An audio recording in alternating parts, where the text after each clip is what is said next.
You ever scroll past a game and think, looks cool but probably mid? Yeah, turns out, some of those ignored indie JRPGs are absolute bangers. While the big franchises are busy re-releasing the same thing for the fifth time, these smaller titles are out here rewriting the rules, leveling up the genre, and dropping emotional gut punches you never saw coming. Today, we're diving into 10 underrated indie JRPGs that go way harder than anyone gives them credit for. And by the end of this video, your playlist might look a whole lot different. Know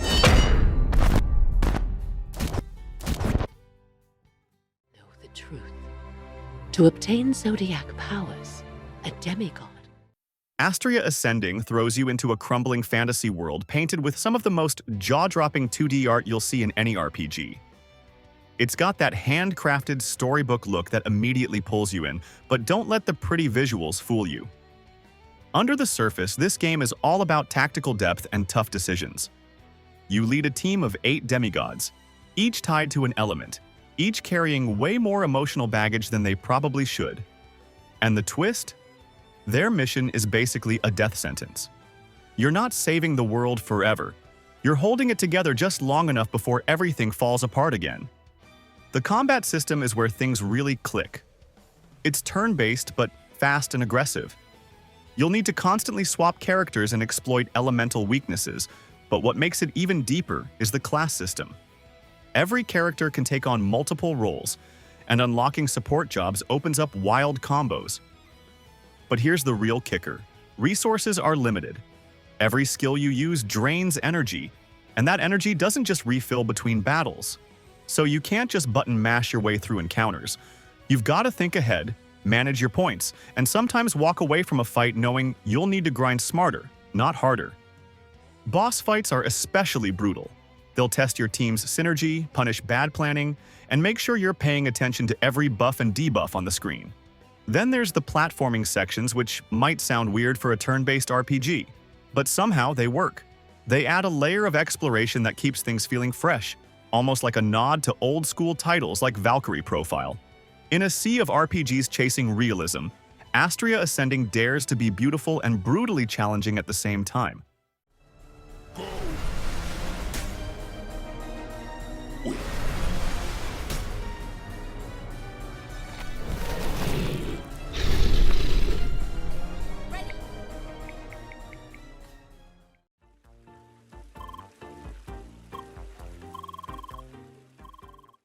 Crosscode is the kind of game that doesn't need a spotlight. It builds its legacy through pure design excellence. Inspired by retro top-down RPGs, it mixes old-school charm with tight, modern gameplay that never pulls its punches. You start in what looks like a classic sci-fi MMO, but it quickly evolves into something deeper, with layered characters, emotional stakes, and a narrative that sneaks up on you with surprising weight.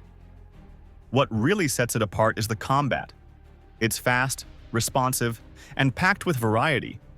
You're not just swinging a sword, you're dashing, blocking, aiming elemental projectiles, and pulling off combos that feel earned, not automatic. But it doesn't stop there. The game then flips the script and turns those same mechanics into brain-burning puzzles.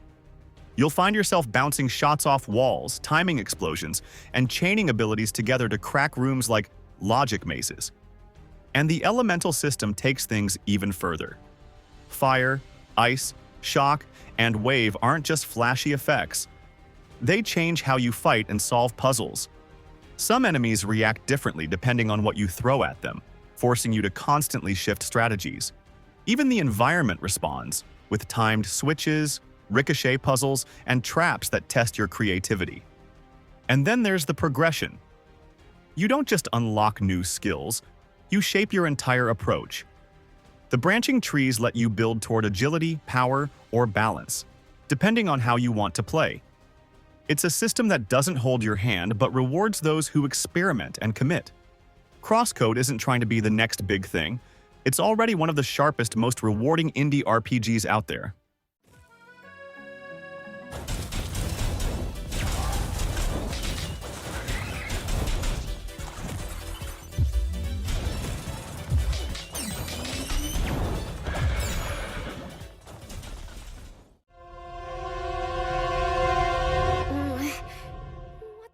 Eternites throws you into a collapsing world where emotions run just as high as the stakes. It's part hack and slash, part romance drama, and somehow it all clicks.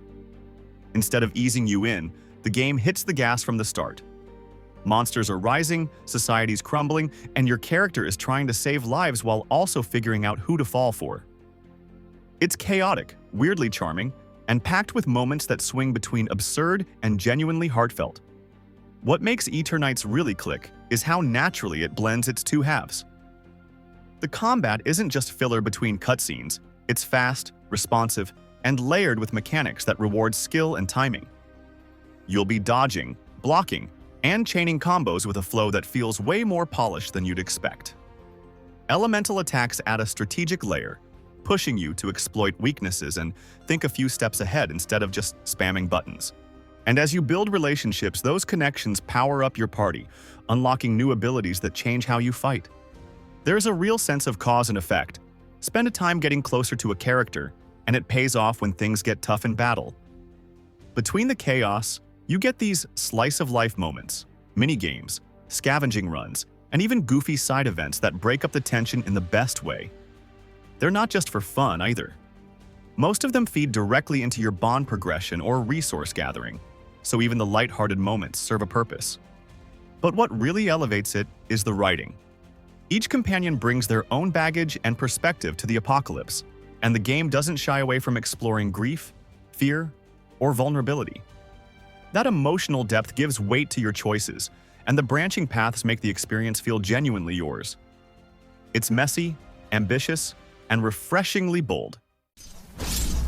Careful! Get ready to burn! Yes!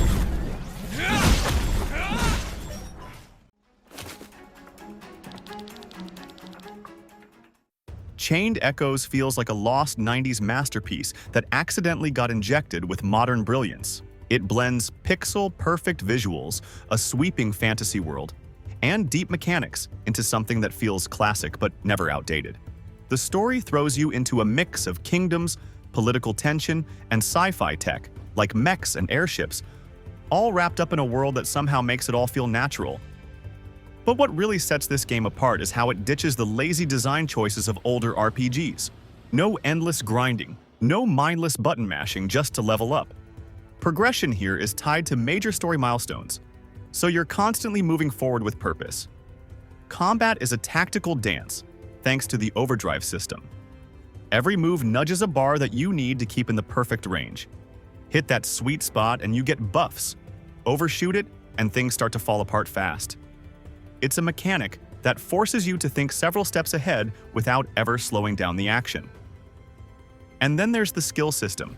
Each character can equip a wide mix of active and passive abilities, and how you build them matters, especially when combined with class emblems that open up hybrid roles and playstyles. The gear system doesn't mess around either. You can enhance weapons and armor using a gem-based customization setup with plenty of options to tweak stats or add effects. Everything feeds into a bigger strategic picture, where your choices actually shape how battles unfold. Chained Echoes rewards creativity and smart planning, and it never treats the player like they need hand-holding. This isn't just a throwback. It's a blueprint for how to modernize the genre without losing what made it special in the first place.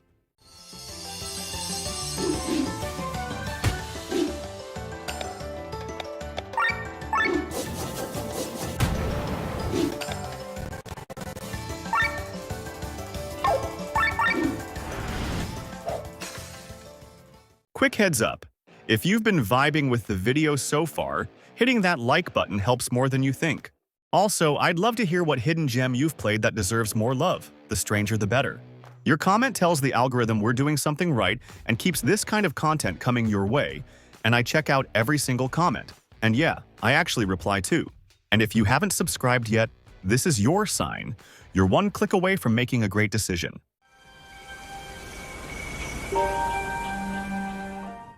Imagine a world floating in the sky, held together by ancient magic, mysterious curses, and the kind of pixel art that hits straight in the nostalgia. That's the vibe of RFL. a turn-based RPG that blends the soul of 16-bit classics with a surprisingly modern twist. You follow Leda, a sharpshooting protagonist who basically stumbles into a disaster and ends up carrying the weight of a whole continent on her shoulders. The story's packed with familiar JRPG themes like vampires, lost relics, and spells gone wrong. But the execution feels fresh thanks to strong writing and world building that actually makes you want to talk to NPCs. What really makes Arafel shine is how effortless it feels. Combat starts out looking simple, but under the hood, there's a layer of smart mechanics that rewards timing and synergy. Your whole team shares a single energy meter, which adds a layer of tension to every choice. Blow it all on one big move, and you're left exposed. Hold back too much, and you miss your window to break an enemy's rhythm. Every character has a clear identity in battle, and the way their skills interact pushes you to experiment with different setups instead of sticking to the same old routine. Progression is also surprisingly satisfying. Instead of grinding through random encounters for XP, you improve mostly through crafting, gear upgrades, and smart exploration. And the best part? It respects your time. Fast-paced battles, clean menus, and tight pacing keep things moving. You're not stuck in endless fetch quests or bloated filler. It's a game that knows exactly what it is and delivers every bit of it with style and heart.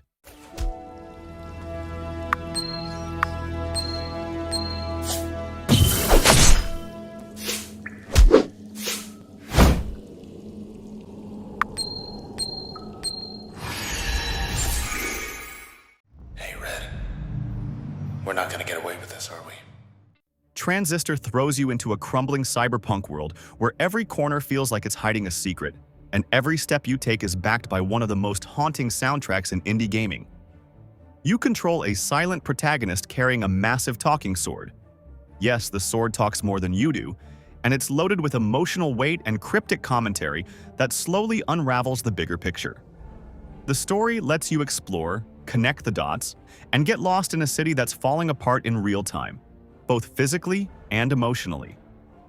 What really makes Transistor stand out is its unique combat system. It's part real-time action, part tactical freeze-frame planning. You pause the game mid-fight, map out your moves like a digital chess master, then watch them unfold in a rapid-fire blur of damage and style. Your abilities, called functions, are flexible building blocks. Each one can be used actively, passively, or as a modifier for another skill, opening up a ridiculous number of combos and playstyles. And instead of just giving you skill points or linear upgrades, Transistor pushes you to experiment by limiting how many functions you can equip at once. The more powerful the ability, the more memory it takes up, so you're constantly juggling efficiency and creativity. But there's a catch. Every time you take a heavy hit, you don't just lose health. You temporarily lose one of your equipped functions. It forces you to adapt and rethink your strategy on the spot, adding a layer of pressure that keeps every encounter intense.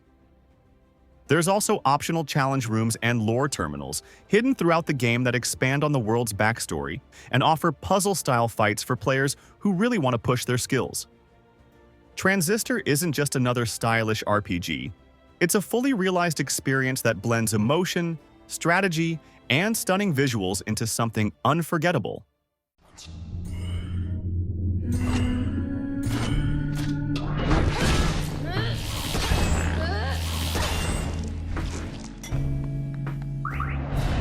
They were waiting. Thought we make it time to. Initializing strike. Impact in. 5, 4. In the middle of all the noise in the cyberpunk genre, Anno Mutationum stands out like a neon sign in the rain. It's a side-scrolling action RPG with pixel art that somehow feels both retro and razor-sharp. You play as Anne, a blue-haired badass slicing her way through a glitchy dystopia, but there's more going on than just flashy visuals. The game dives deep into identity, grief, and corporate corruption without losing its momentum. Every corner of its world feels like it's hiding something. An alley with a side quest, a lab with buried secrets, or just some weird NPC dialogue that sticks with you. Combat hits hard and feels fluid. There's a weight to every swing, dodge, and combo, and the upgrade system lets you shape your build around how you like to fight. You can craft new gear with loot you find, discover hidden blueprints, and tweak your setup to stay one step ahead of whatever weird mutant boss comes next. Instead of just equipping a stronger sword and calling it a day, you can slot in upgrade chips that tweak your weapon's performance in really specific ways. Some boost elemental damage, others increase crit rate, and a few even unlock passive effects that change how you approach fights entirely. The coolest part? Exploration shifts between tight 2D action levels and bigger 3D hub areas, where you can talk to characters, pick up quests, or just soak in the world. And this strange rhythm with fast-paced missions broken up by slower, moody downtime gives the whole game a strong flow. Sure, the platforming can be a little stiff and the camera sometimes acts like it's on its own side quest, but honestly, that doesn't take away from the heart of it. This isn't just another pixel art indie. It's a focused, stylish experience that knows exactly what it wants to be and pulls it off with confidence.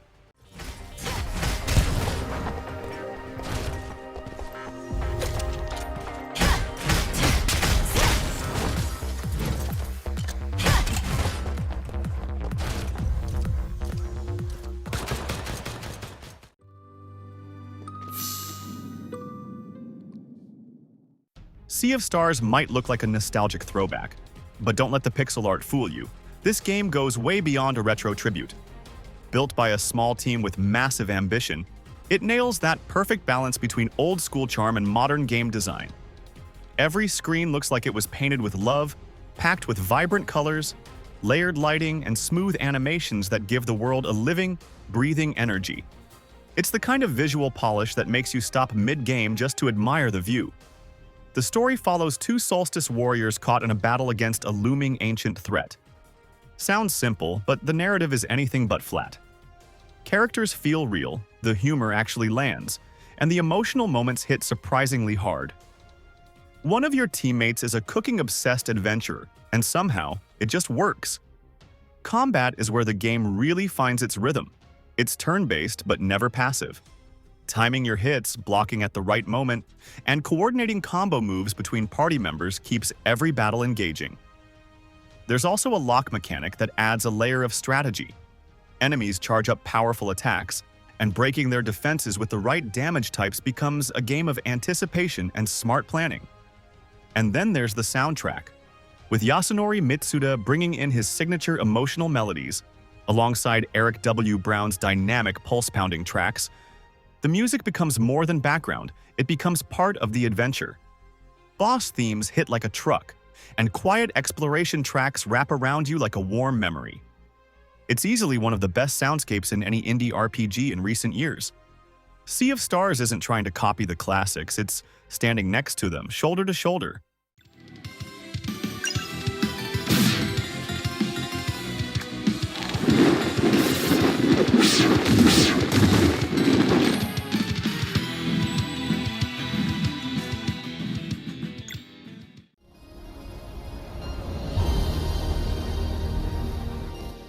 If you're tired of the same old fantasy tropes, Cosmic Star Heroine flips the whole script with a full-on sci-fi thrill ride.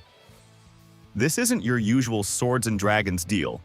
Instead, you're thrown into a neon-soaked galaxy full of shady corporations, undercover agents, and conspiracies thick enough to cut with a plasma blade. Think old-school charm mixed with fast-paced espionage, and a cast that feels like they walked off the set of a retro anime and straight into chaos. Visually, it nails that 16-bit vibe, but adds just enough polish to feel modern. Every scene is tight, every cutscene lands, and the pacing never drags. The writing keeps things witty without falling into self-parody, and the characters are loud, weird, and surprisingly human underneath all the sarcasm. The game wastes zero time and keeps the story moving without throwing in filler just to pad the runtime. Combat is where things get clever. Instead of just mashing attacks, you've got a limited number of moves that only recharge when you rest mid-fight. That forces you to actually think about what you're doing, balancing offense, defense, and timing. Systems like Hyper Mode crank up your damage at key moments, while the style meter builds as you play smarter, not harder. There's no room for autopilot here, and forget random battles. Every fight is placed by design, turning encounters into mini-puzzles that reward smart setups and team synergy. The customization runs deep too. Gear mods can completely change how your skills function, letting you tweak your squad to fit your strategy. Whether you want burst damage or long game control, it's all in your hands.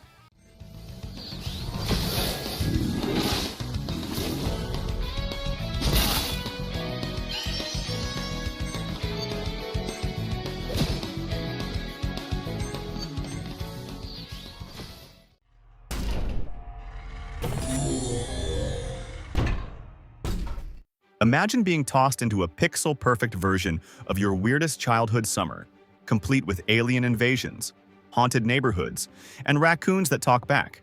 That's the vibe of Echo Generation. This turn-based RPG blends sci-fi chaos with small-town nostalgia in a way that feels both familiar and totally out of pocket.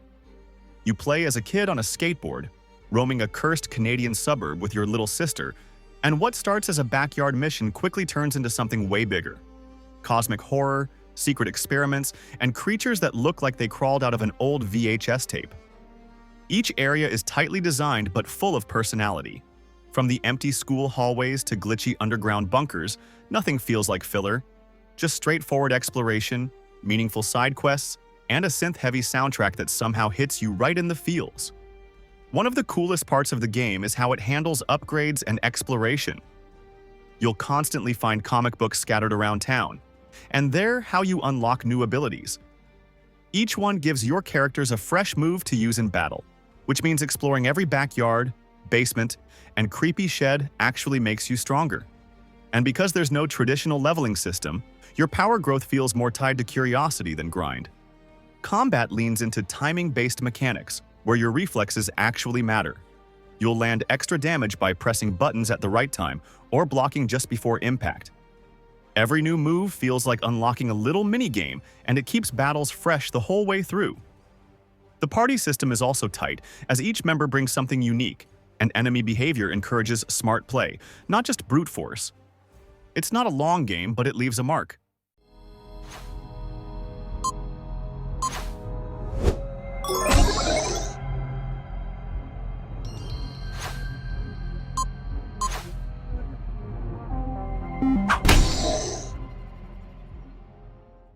Now, if watching indie devs knock it out of the park has you wondering how the big studios keep dropping the ball, I've got just the thing.